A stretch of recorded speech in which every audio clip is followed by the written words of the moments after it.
John DeMartini. This is one of the most amazing and inspiring shows that you can listen into. If you want to be on the edge of your seats, if you want to open up your heart, if you want to expand your mind, and you want to meet incredible people, stay tuned because you're just about to experience a transformative radio show that will change your life. And you're listening to the Dr. Pat Show that's coming up right next.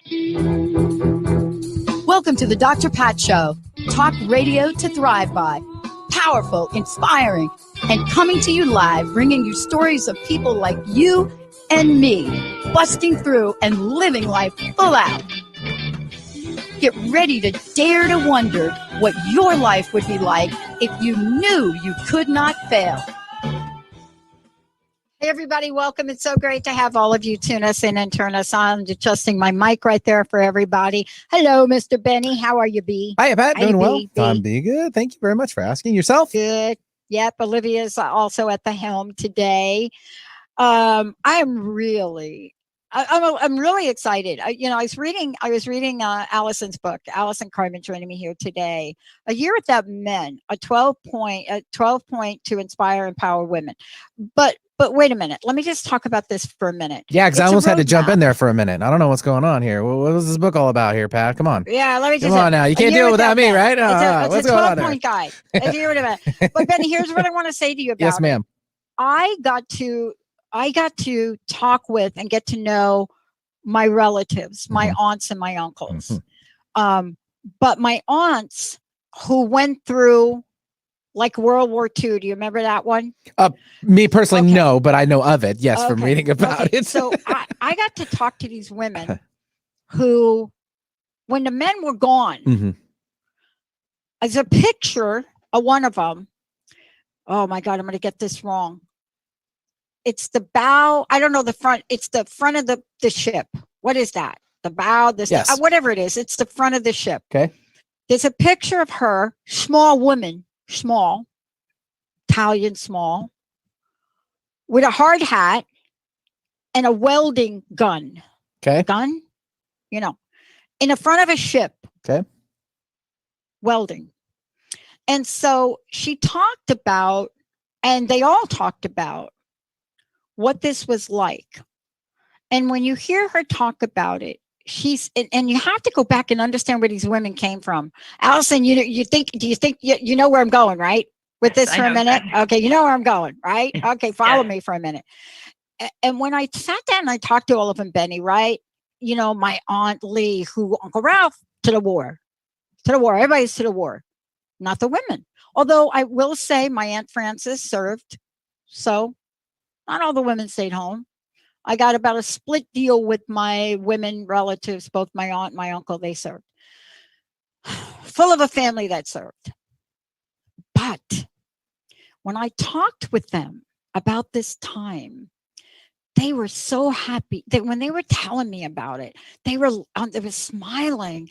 They were talking about the fact, and they had these pictures, right? Black and whites. I mean, it was really interesting to see what they saved and collected. And one of them had like a sketch, a portrait. And at one point, there was this sketch, a portrait with about 3 women in a small space with these rivets building big battleships. And when they talked about it, they talked about how, thank you, Winnie the Welder. When they talked about it, they talked about how freeing it was, how liberating, how they got up every day and had a purpose, how they all gathered, how they all got to be in community with each other. And it wasn't just about riveting. Women were called to do things during World War II that they never thought they'd be called to do. And not only did they step up to the challenge, but these folks are some of the most unsung heroes of our time. Just like the movie Hidden Figures. When you saw that movie about these African-American women and the becoming cornerstone for a NASA program that could have failed, had it not have been for those women. I mean, think about it. If that flight failed, there would be nothing for us to talk about. But today, what have we forgotten? A Year Without Men. It is a 12-point guide to inspire and empower women. But it doesn't mean that we're talking about a hate campaign for men. It's not. But it's to remind us of what we've done, how far we've come, and how much more we have to do. That's why joining me here today, and I'm excited about this. Benny, we're going to skip the break. All right. I'm so excited about this today because sometimes when I talk about women and I say things like a year without men, I get these emails, and Allison's going to talk about the email thing. We're not saying that we see ourselves as a world without men. That's like the Amazonian women and Wonder Women. That's like where they come from, that they did that. We're talking about what we have to remember about how powerful we really are. Allison, thank you for this. Thank you for the reminder. Welcome to the show. It's great to have you here. Thank you. Thank you so much for having me today. I really appreciate it. So how did I represent sort of a scenario that many of the young people can't relate to, because many of them, like World War II is like, World War II is like dial-up internet. Yeah. Yeah. We know it was a thing, but it's like, so like not a thing. But you remember that time that I'm referencing.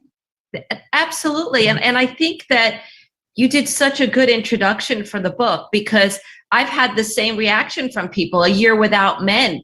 It's not hate against men. It's not anti-men. It's a remembering. And I so love how you put that. I mean, if you look back at World War II, women they filled in these gaps where, men were at war and they had to go to work. But when the men came home, the women went back home. And so it was just a moment in time where we were able to see what women were capable of. But, it took a very long time for women to get back into the workplace. And what's so interesting about the book is, for me, this book, that's what it was. It was not just a remembering. It was me able to find out who I truly was. And I'm not sure I forgot. Sometimes you think about, well, did I forget, or did I never have the opportunity? And for me, my life totally changed. If you would have spoken to me on June 29, 2018, I would have told you, I have this beautiful life. I had troubles in my life, but my business was great. I had 2 wonderful daughters and a loving husband. And I was really looking forward to all the possibilities and opportunities. And then on June 30th, 2018, my husband came home. I was at the kitchen counter. He came home from the gym. And what felt to me out of nowhere, he said, I'm leaving you. I'm leaving you to go date other women. We could still have family vacations together. We could still go out for dinner, but I'm out. I'm done. And for me, that was that structure that I lived within, the family structure. We were partners, we were best friends. But within a 2-week period, my biggest male client for 25 years left me. Everything just kept falling apart. And then I got invited to become the chief financial officer of an all-day women hospital where only women work. And literally within a 2-week period, there were no men other than like my father and my brother. And I was surrounded only by women. And the experience, I was in a lot of pain and a lot of grief. It was very difficult. But at the same time, not having men in my life, I started to remember, or I started to learn the places that I hide, the places that I compromised, the pressures that I felt, for 30 years in business, the places where I didn't feel I was welcome. So this book is really more of an awakening, of a remembering, of a movement for women to kind of look for those places that were not fully empowered, that we could go out into the world and find true equity and true equality. I want to talk about this in so many ways, but I want to go back to something I said to you before we started the show. And that is, I work with women. I work with women in a lot of groups. I work with women in recovery. I've worked with young women, youth, on spiritual year-long journeys. Things like that. What happened this year, though, for me, was I realized that there's a part of what I could do that I'm not doing. And I got the epiphany in a couple of different ways. One was when I mentioned Gloria Steinem and nobody even understood who I was talking about. One person thought I was talking about the owner of the Yankees, which that was not Steinem, it was Steinbrenner or somebody. But what I realized is we're not passing the baton. My Native American friends, I've spent time with them, and I've learned more about their indigenous cultures than I think we know about the history or herstory of women. Right. And I think that you and I, in writing this book, you stepped out in a bold move of courage. Help me reframe this. If it's not remembering, there is something that has to happen with us as women, Allison. And the reason I say it is two things happened in the past couple months. One, I was talking with people in my women's group and I said, it's exciting. We may actually get an equal rights amendment on the floor of the Senate. Equal rights for women. And almost unanimously, the cry was, what do you mean? We already have equal rights. Okay. And then I didn't know how to backwalk that or walk that back. And I realized I have to explain it. The second thing that happened was 2 or 3 weeks ago. And I've talked about it on air. And I wonder why we are not hearing more from the women in our government about the fact that an equal pay for women bill was shot down in the Senate because they were afraid of frivolous lawsuits. So do you understand where I'm going and how it points directly to your book? Absolutely. I think women are walking around thinking we've made it. Right. Yes. And what's really interesting, if you look at statistics, I always say numbers don't lie. They don't tell the whole story. But if you look at the statistics in 1991, men and women were graduating college, at the same rate. So we're talking about 30 years fast forward. Look at where we are. In the S&P 500, only 5% of women are CEOs. Only 20% of women are on boards. I think men and women enter the workforce equally, but men are twice as likely to get promoted in the first 5 years. So I think women are kind of in their own cocoon. They're going to work every day. But the most interesting thing I think that happens is when women don't have success at this point, they think there's something wrong with them.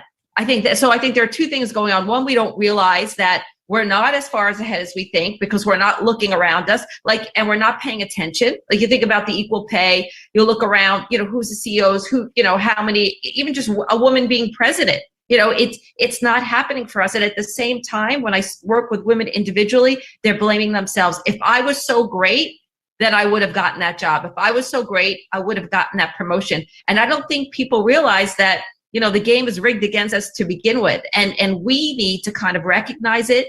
We need to kind of shore up how we feel within ourselves. And we need to go out there and demand that equity and equality. So the world is not offering it to us. And at some point we accept less. And then we just think that things are different than they really are. It's very complicated because when I talk about it, women start to worry, well, what do you mean I'm not equal? What do you mean that, but we're not, but we have so much potential to get there. And I think that's really what the discussion is. It was pointed out to me, something in your book was pointed out to me. Little funny story, not so funny after I reflected upon it. Yeah. But there were a couple things you point out in your book that are just pivotal. And I hope you are taking this book and you're teaching. I hope you're teaching worldwide. I really hope, that Allison, that what you're doing is you're taking the tenets of this book and you're using it as a way to not just educate, but beyond inspire, say there's something we can do because it's daunting. When you look at the scale and then you look and you drop down to women of color, that it's not just disturbing, it's disgusting. Yeah. Beyond anything that you can imagine. And yet, I'm okay, you're okay. Don't ruffle any feathers. Yeah, and so let's talk about how it's playing out in our country for a moment. Now, if we were in Germany, the Chancellor of Germany, you don't get any more powerful than her. Right. I mean, she is bold. She is well-spoken. Who's in charge of Germany? Raise your hand. Yes. Ambassador Merkel. Thank you so much for that. But it's interesting as I'm watching this. Young people like 13, 14, so believed and a woman named Kamala Harris. They really did. For whatever reason, she sparked fire. Mhm. I was talking to a couple of them the other day, and they said, "Where did Kamala Harris go?" Yeah. I said, "What do you mean?" She said, these two young girls said, "Where is she? Why isn't she taking on voter rights? Why isn't, I mean, these are 13-year-olds that were like, my mom's helping me write a letter to the president. Like, where did Kamala Harris go?" And I asked myself the question because it is a microcosm for something bigger. Tell me what you think the bigger idea is, because it's all in your book. The bigger, I'm not exactly sure what you're getting at. The bigger idea of how we can become invisible, even at the most visible positions in the world. Well, first of all, media coverage is everything. Thank you. Yeah, if we just look at that, I mean, media coverage is male-centered, right? And it's how these perceptions are developed. I mean, the younger kids, they're watching, the Instagram, the TikTok, all of that, the news coverage. We're always talking about what women are wearing. We're always talking about how they look. We're always looking for the moments. Even if you look at, about the presidential election, you look at the coverage. Like, how much coverage did they have about Amy Klobuchar eating salad with a comb? You know what I'm saying? And then, you have Donald Trump, and it's not a political show, I know, but it was just interesting how the coverage is. And we're always kind of looking for women, those parts, we're judging women based on not the most interesting thing about women. And then we hold them to a higher standard. That's what's so interesting. Even if you look at Hillary and Donald Trump, I know these are complex issues, but the media perpetuates it. So there's not a place in our society. Corporate America perpetuates the inequality and the lack of equity. The media does. The media keeps portraying women as less than. Even if you look at what happened just with Victoria's Secret, they decided to get rid of all those young angel women, but then they picked women in their 30s who are very wealthy, who are very educated, who've had a lot of work done on themselves, to that be the new woman. How is that the everyday woman? So it's almost like they just up the age by 10 years, right? And so we're never given those models out there that we could look towards. And if we are, those models are not treated equally, or the equality in the media and everything else. So it's kind of like we have to, it's a lot of work, right? It's a lot of work to see the truth. And then it's a lot of work to empower ourselves. There's so much against us, but at the same time, I fully believe that there's an opening in this moment for women to rise up, to come forward, to start their own businesses, to demand that there's more equity in corporate America. We have this moment, but like I think you're getting to, we have to be aware of it, and we have to be courageous enough to come out and say, hey, this is not working. And I'm valuable enough to be in that same place as every man. And that's the thing. We let the outside world change how we feel about ourselves. And so it's an inside job, but the outside world is not helping. Well, and one of the things you talk about in the book, and I want to really roll right into it, it's really it's an interesting paradox. I know look, there's nothing that is more shocking than a breakup, a divorce, a blindsided divorce. And what we do as women is we ask others, right? What do you think I should do? How do you think I should do it? And the reason I'm bringing this up, maybe you didn't do that in your divorce, but we have this sense of us that we will ask, what do you think? And sometimes it's seen as a point of weakness and vulnerability. I learned this as being the only woman manager at the telephone company and facilities management for 10 years. I learned not to ask somebody else's opinion of something. And yet at the same time, we are so quick to accept another person's point of view. Do you find that kind of women-sided? Absolutely. Well, I think also because we're always judged in a way, the put downs are very subtle. You look, I'm not as successful as my male counterparts. I think after a while, again, you say, well, there must be something wrong with me. And the minute you think it's you, you're going to believe what other people say. And it's so interesting that that was one of my biggest realizations, that this idea that just because someone says it doesn't mean it's true. And that's like the flip side of it, right? That not only are we asking people what we think, but we're believing what people tell us. And it's only because of we looking at our life. And again, we think if we were so wonderful, why wouldn't it be different? So then we go to the outside world and say, you tell me what's best for me. You tell me how to do this, and then I'll know. So yeah, women are filled with a lot of doubt because of the past.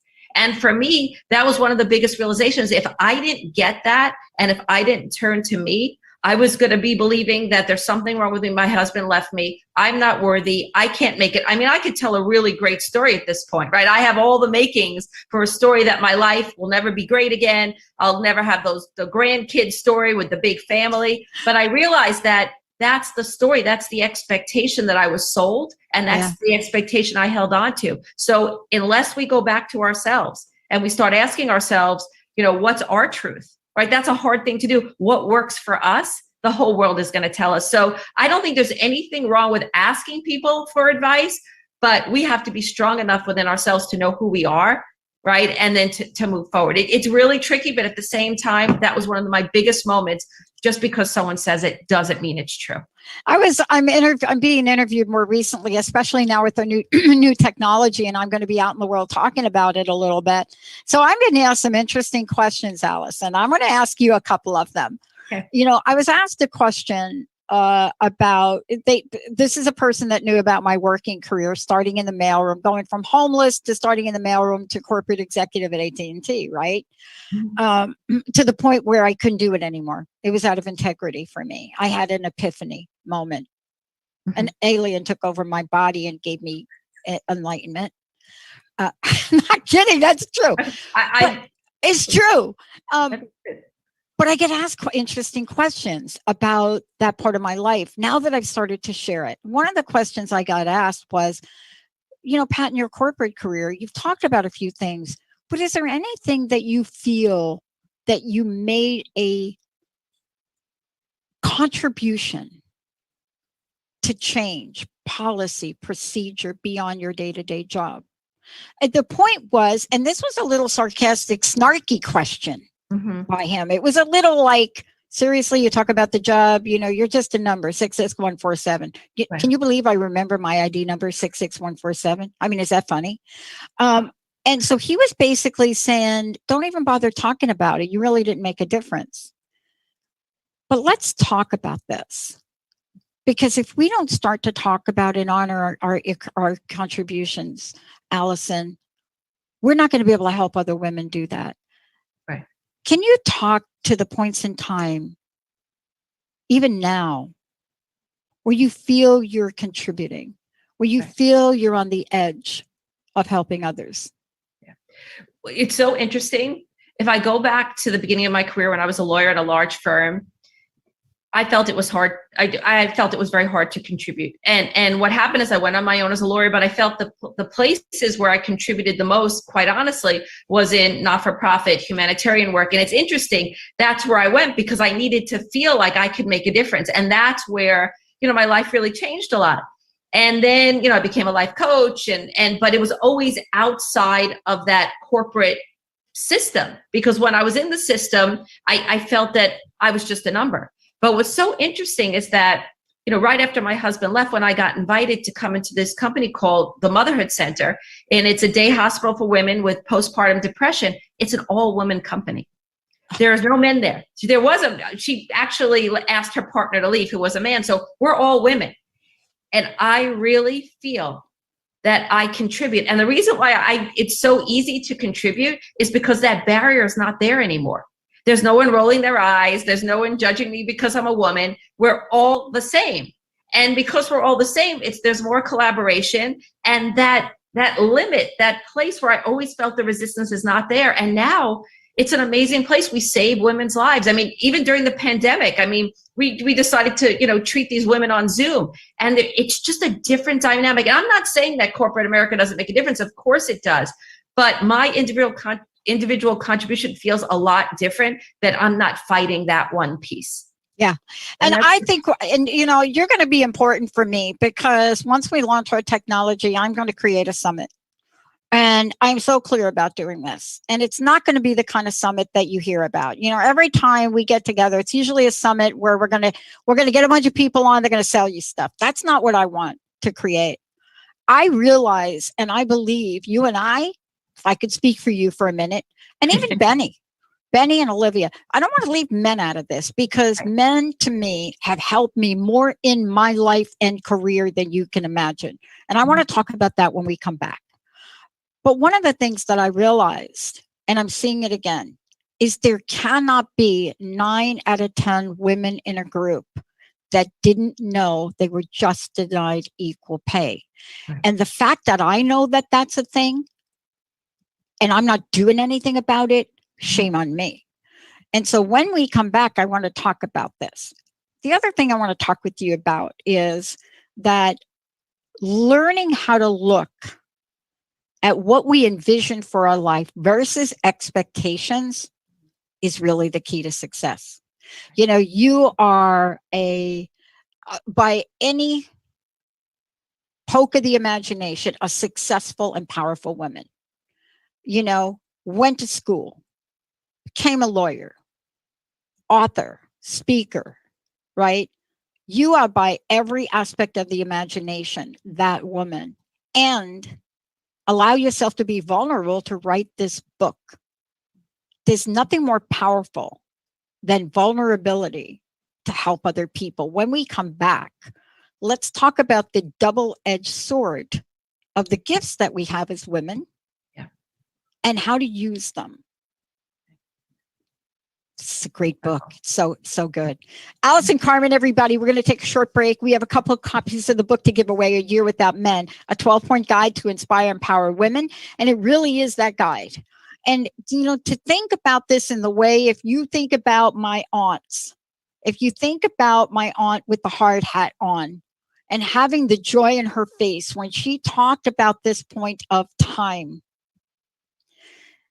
and then what came for her, literally, it killed my mother.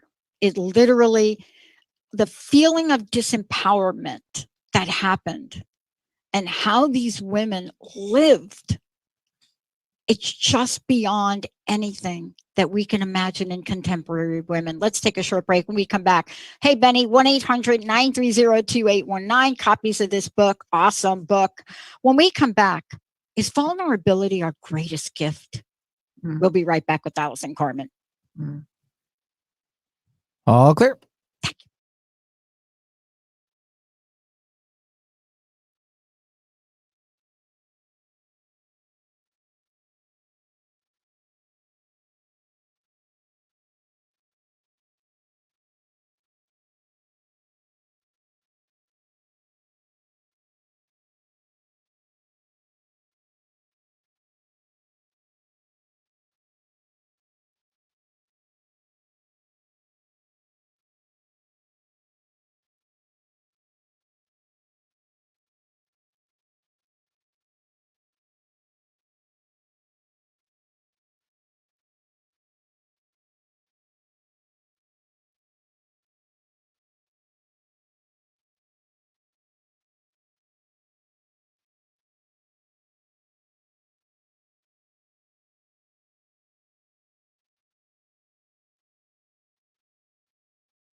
And I've got to interrupt the ladies. I got to bring you guys on here. All right, stand by. Here we go. Fighting for our rights. And the all red, white, and blue. Oh my gosh, we're fired up. Olivia, what I'd like you to do with the segment, the commercial, the dialogue that you just picked up between Allison and myself on Zoom, I want to pull that commercial out. I want to just play that as a separate segment. Benny, I know you've been streaming it live on your channel. Allison, before we continue, one, how do we find out about you? How do we get copies of the book? Because this is a bigger conversation than we've got an hour to spend. But I do know this. It is, for me, haunting me about an action I know that I can take, and I'm not 100% clear about what that is. And I'm going to be asking our listeners about it. But how do they find out about you? How do they tap into this book? I read the book. That's why I'm asking you the questions I'm asking. But tell us about you for now. Okay. I have a great website, AllisonCarmen.com. The book is available at major bookstores and online retailers like Amazon and Barnes and Noble. I have a great podcast, 10 Minutes to Less Suffering, which you can get on Spotify or iTunes. And my email is Allison@AllisonCarmen.com. And I'm really interested to hear what people think about the book. I'm really interested to hear about women experiences. Like you said, this is the beginning of a really wonderful conversation about where women are and what is possible. And again, this book is a hope. It's a hope that by revealing my experience in business, in my personal life, what could possibly be. I think that so much is possible, but we have to first kind of figure out where we stand, what the business world really offers us, and who we need to be to go out into the world and demand that equity and equality. I want to take a page from your book and follow up on that. And the page I want to take from your book is really referencing what we started to talk about before the break. And it's about this level of vulnerability. You reference one of my mentors and what I think is one of the most incredible pieces of work. Maybe it's a documentary. Somebody should do something, a movie about his life. And that is Dr. Viktor Frankl. And you reference him in the book. And the way you reference him in the book was so powerful. When he had to have an influence on you for you to have him in the book like this, right? No, absolutely. I had read his book, Man's Search for Meaning, many, many years ago. And, but it didn't connect with me until my husband left, until I had that such deep level of suffering, that scorched earth, that I didn't think I was going to make it, that I really understood what he was talking about. He talks about, and the quote I don't have on me, but he talks about, life has suffering in it. And I think a lot of us, especially in the United States, like to deny that fact, but he talks how suffering is like gas, and whether it's a big tank or a small tank, it just fills up your tank, and we shouldn't judge it. It could be something small or something big, but we have to allow it, right? We have to allow it, and it's a part of life. But at the same time, what I learned from my experience that, it takes bravery to suffer. It takes bravery to cry. And then after we allow ourselves to feel it, we get to know ourselves better. We get to feel who we are. And then at that point, we have a choice what to do with it. And look, he lived through the Holocaust, and that's just an unbelievable thing that he could look at suffering, right, with such courage.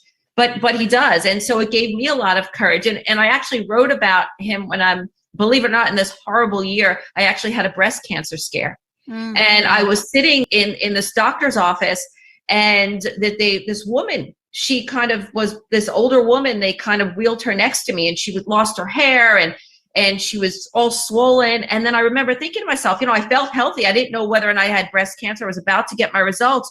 And I looked at her and I said, what right do I have to suffer? Look at her suffering. Mm-hmm. And then he reminded me that we all have suffering, and we can't judge our suffering. That's what we do, especially as women. We think, well, I shouldn't be feeling this. I shouldn't be feeling this hurt. I shouldn't feel that my coworker hurt my feelings. No, it's okay to feel what you feel. If someone's not nice to you, it's okay to feel hurt. It's okay to feel pain. That doesn't make us weak. We're taught that women are vulnerable, they're over emotional, and they're weak. That's not true. I say the most courageous person in the world allows themselves to feel what they feel. Vulnerability, tears, so what? It's what you do with that. What do I do with my tears? What do I do with my life experiences? And for me, I hope that I went forward with courage and resilience. And again, a lot of pain, a lot of tears, but I decided to embrace the unknown, accept my situation, and it was very difficult, and see what else was possible in my life. And I think that's what Viktor Frankl leads us to.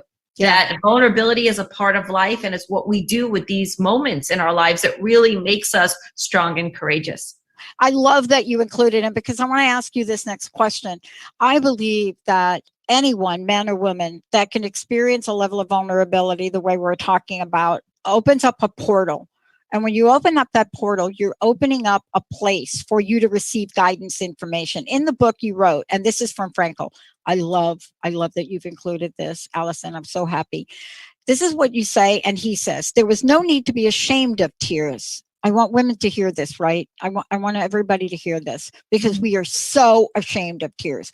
No crying in baseball, no crying at work, no crying in ping pong. I cry in ping pong. There was no need to be ashamed of tears, for tears bore witness that a man or woman had the greatest of courage, Right. courage to suffer. Mm. It doesn't say to suffer for the rest of your life. Right. And I think that's part of your story in the book, is to move us from, compare and despair to beyond empowerment, right? Yeah. We go from, this compare and despair, beyond empowerment, to empowerment, that place within that allows us to know that we can accomplish anything. Talk to us for a minute about the conundrum of vision and expectation. Almost paradoxical. Yeah. Whenever I talk about expectation, people say, okay, you don't have any expectations. I said, but you can have a vision. Right. Tell me about how you talk about it in the book. Yeah. And I just have to say about that thing about tears. When I went to the Motherhood Center, one of my first meetings, I was a meeting with a bunch of people. We're all on the board. We're all, very senior, very experienced. One of the women started to cry. And I thought to myself at this moment, had I been at any other place, any other corporate business, it would have ended the meeting. She would have been reprimanded. Nobody budged. There are a group of women. One woman's crying. And as she's crying, she's talking. She got through the meeting. She said some brilliant things, and nobody cared. Because at the end of the day, it's not how you're feeling at work that's the problem. If you put your bad behavior on someone else, that's the problem. But if you tell your coworker you're stressed or you're worried, it shouldn't impact it, And I think that it's so interesting that they say women are more emotional at work, but I find men more emotional because of anger, resentment. So I just think that's really interesting that, when you talk about tears and vulnerability, that has nothing to do with our brilliance and our possibilities and what we're capable of. But when you talk about vision and expectations, you're right. When you tell people, well, you shouldn't expect anything, it's almost like I find people get deflated. Like, what do you mean I shouldn't expect anything? That means I can't have what I want in my life. And we don't realize that expectations are when we thought things were going to be a certain way and they don't turn out that way. That has nothing to do with a vision, because, I believe that uncertainty is our best friend, and life keeps changing and life keeps having maybe. So the expectation is when you get off the playing field because it's not the way you thought it was, right? But the vision is still there. It's not, the vision, the dream, it's all still possible. It's just you might not get there the way you thought. And that's what happened in my life. When my husband left me, that was the biggest expectation I had in my life, was family and the future and being together. And when that fell away, if I went with that story, my vision, there would be no vision for my life. And it took a while. When you're devastated, you don't turn up the next day and say, oh, I have a great vision. It took a while for me to kind of get back in there and say, well, what's still left for me to experience in this lifetime? What's the vision now? So the expectation is just the past story of how you thought it was going to be. But when you kind of collect yourself and you believe in possibilities and opportunities and you heal, there's always something new for us. And just because it doesn't happen today doesn't mean it's not going to happen tomorrow. And it doesn't mean it's not going to happen next week or next month. So for me, some of my visions are exactly the same and some of them are new, but I try not to let the story of how I thought my life would be get me. And that's what an expectation is. Okay. And this is really very important, because imagination is everything. I mean, any thought leader around will tell you imagination is everything. I mean, we're talking about Viktor Frankl, we're talking about so many things, but we're mostly talking about this way for us to look at our lives and move forward. I want to ask you about this, Allison. One of the things I'm struck by is the statistics and the studies are now coming in on, I keep calling it post-COVID, but I don't want to say that. The impact of the past 18 to 20 months, let's just call it that. The numbers are coming in. And one of the numbers that is barely being talked about, clearly there are numbers about rise in alcoholism. The online alcoholism buying rate is close to 600% increase. There's a lot of things coming on about that. But we're now starting to get information about beyond burnout. We're talking about stress in a lot of different ways. And I want to talk with you about stressors and worries because you talk about them in the book. And is it that we just absorb more things? I mean, do we need to learn how to put up a protective shield more and yet not lose our humanity as women? Yeah, that's a really interesting question. I do think that during the pandemic, women had more stresses on them, especially with childcare. I mean, I can't tell you, I mean, for me, I was working at a company where every single person was a woman. So there wasn't a moment where you weren't on Zoom that like 3 kids came flying in and then the fire alarm went off and someone had to cook lunch. And so we're all working and doing childcare. And it was a very, very, for those of us who've had children or somebody was taking care of a sick parent, it fell more on women. And statistically, it shows, and more women lost their jobs. So more women lost their jobs. And if they had a job, they had more pressure. So women had more stress during the entire pandemic. You know, it's interesting when you talk about putting up a shield.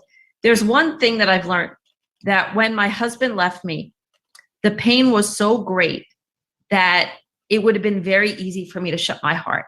It would have been very easy for me to be angry, to say I don't trust people, but that would have been changing who I am.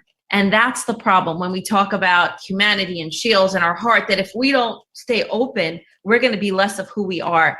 And I believe the only way women are going to make a difference in this world is if they stay true to who they are, because that's going to be the essence of compassion and empathy and real change in the workplace. So how do we do that? That's a really good question. How do you keep your heart open and stay true to who you are? And at the same time, witness the things that happen in your life. And I think, and I talk about this a lot, I think the ability to tolerate uncertainty is really the key. And I talk about how men and women, you know, they suffer from this fear of the unknown the same way, but it affects women more because our road is more uncertain. So I think the principles in the book, I think that if you master your relationship with uncertainty, you will have less fear and worry in your life. Because a lot of times it's not what's happening in the moment, it's what you think this moment is going to mean for your future. So if we master acceptance and we are able to kind of be more responsive and less reactive and deal with these certain elements, I think we could be keep our hearts open and feel the world, but the world won't knock us down and we'll get up again and again and again. Not an easy practice, but I believe it's possible. And I think uncertainty is really the key. You know, I've talked a little bit on the show, Benny has heard me do it, about the movie Black Widow. I was really looking forward to it coming out. There was an interesting turn of events, and I grew up comic books. That was my escape. So I know everything about comic books, honestly. I mean, you know, the Marvel universe, whatever you want to know, but that's just, you know, I just love it. I love Stan Lee was like a genius guy. But Black Widow is one of the most interesting characters. And what I love about talking about this is not that it's a comic book or a superhero. It's what happened to the Scarlett Johansson character, Black Widow, somewhere between 2 Avenger movies, somewhere. And you start to watch her change. You start to see her change from, you know, this badass Black Widow spy that you know very little about, to this incredibly vulnerable Avenger who gives the ultimate sacrifice. And the movie Black Widow has been sort of on the shelves for like a long time. And I was looking forward to it because I had a sense it would talk about what changed her. Mhm. Now, I don't want to give out the storyline because I want people to see it if they want to see it. But boy, when you take a look at her journey and you see what changed her, you do get the sense of how powerful our vulnerability is. But you also get the sense that we also need to focus and harness that power. How do we do that, Allison? How do we as women help each other? Because we've never really been, according to a lot of statistics, really supportive of each other. But how can we help women now of every age harness that power? Well, it's interesting. I try in the book to give exercises and things. Yeah, I saw. To help women harness it. Again, I believe your relationship with uncertainty is going to be the key. Because what happens is the minute we don't like what's happening, we change our plan. The minute we don't like what's happening, we say, I'm not capable. The minute we don't like what's happening, we kind of quit our jobs or we don't stay in the workforce because we can't think it'll ever be different. So I think mastering certain elements of things within ourselves really matters. But I also like what you said about how do we support each other? And what's so interesting is that now being in an all-women environment, and I love it, I think it's wonderful, I think we're not respected all the time, and I think we're also taught not to respect each other. And I think that sometimes so we have to learn to kind of view each other, of course it's because we don't view ourselves the right way. So as we view ourselves as valuable and equal and wonderful and capable, I think we're going to start viewing our women colleagues that way. And then we have to decide, what do we want it to be like? Do we want collaborative, empathetic environments? And what are we willing to sacrifice? What are we willing to say to get there? And that, what you said in the beginning, that includes men too. It does. It's not a movement with, half the race, they're men, half the race are men. So like, we need to be inclusive. And the book is, I'm hoping men read the book. I'm hoping men read it. I mean, they might find that there are things I talk about in the book that will help them. When you're talking about acceptance and uncertainty, but also understanding the female experience. And I also believe that if a man is working in a company where they're not treating people the same, they're not treating people equal, one day it'll be his turn. One day someone will get sick. One day he'll have an issue, he'll have a health issue. That company's not going to treat him well either. And so corporate America needs to change for everybody. We need to look at equity. We need to look at the entirety of people's lives. So much has to happen. But I believe that we need to change from the inside. We need to support each other. Men need to come on board. And I think it'll make for a better world for everyone. That's just how I see it. Look, I know this hour went really quick, didn't it? It's like, where did it go? Thank you for today, but also thank you for the body of work that you're doing now and what you're going to be doing with this.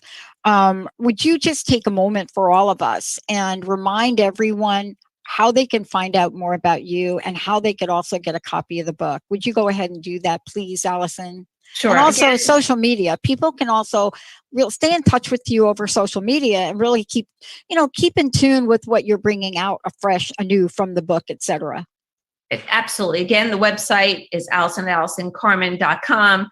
My Twitter handle is Gift of Maybe. My Instagram is Allison Carmen. You can buy the book at all major bookstores and online retailers like Amazon and Barnes & Noble. And I also have a podcast, 10 Minutes to Less Suffering. And I hope to keep the discussion going because there's so much more to say. I mean, this was an experience of 1 year in my life and the realizations that I had when there were no men in my life. But there's so much more to talk about. Like you talk about politics, how corporate America can change, how women will be in the post-pandemic era. So there's a lot to talk about. Things change every day. But again, this book is a hope. And I believe there's so much more possible for all of us. But we have to be aware of it, right? And we have to be willing to be open and vulnerable and keep our hearts open and really work on the places that we hide. So we could be fully embodied and value ourselves and go out into the world as women and really start using our voice to make a difference for ourselves, our families, and the world. And I love one of the messages as well is it's not them against us. It's them and us. Absolutely. And, that's one of the powerful messages, not only in this book, but it's been part of your work. It's been part of your passage. Allison, one last question. What's your personal message? What would you like to leave us with here today? And again, thank you.